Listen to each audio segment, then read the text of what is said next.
hvor der ikke kommer særlig meget lys ned, og hvor der heller ikke kommer særlig meget regn. Der kan man ligesom knække grene af bunden af sådan nogle grantræer.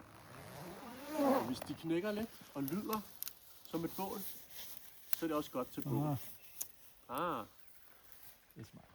Så det har jeg samlet lidt af. Og så skal vi selvfølgelig have birkebark. Og der kan I lige komme herover, der ligger tilfældigvis lige her, tænker fældet birketræ. Og det er lidt vådt. Nå, det er ikke noget problem. Og det er ikke noget problem. Så kan man tage sin kniv. Og hernede i det her bark her, der er der en hel masse olier. Så hvis jeg bare lige skraber her en lille smule. Nu er der ikke så mange lag her, men jeg burde kunne tænde en flamme. Det er naturvejleder Vitus, I hører. Måske her. Fritidsvejleder. Undskyld. Fritidsvejleder. Nu må jeg simpelthen stoppe. Stop så. Undskyld, vi driller. Ja.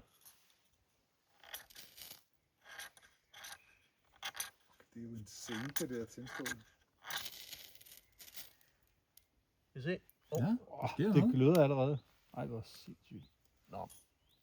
Hvis det nu var lidt tykkere det her træ måske, så lidt tynd. kan I se du har det fundet, her? ikke? Lidt Det er tynd. det, vi gerne vil have fat i. Mm-hmm. Og det har jeg faktisk samlet noget af herovre under øllen. Nå, gud. Åh. Min fejl. Så det er vores optælling. Yes. Godt. Så overblik, forberedelse. Vi har det små her, vi har det lidt større, vi har det helt tunge. Mm-hmm. Og så har vi vores båltrekant. Ja. Det er jo sådan, at for at der kan komme bål, så skal vi bruge 3 ting. Og det er ilt, brændsel og varme. Og det former sådan en trekant.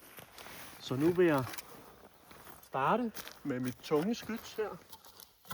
Og så bygge en trekant.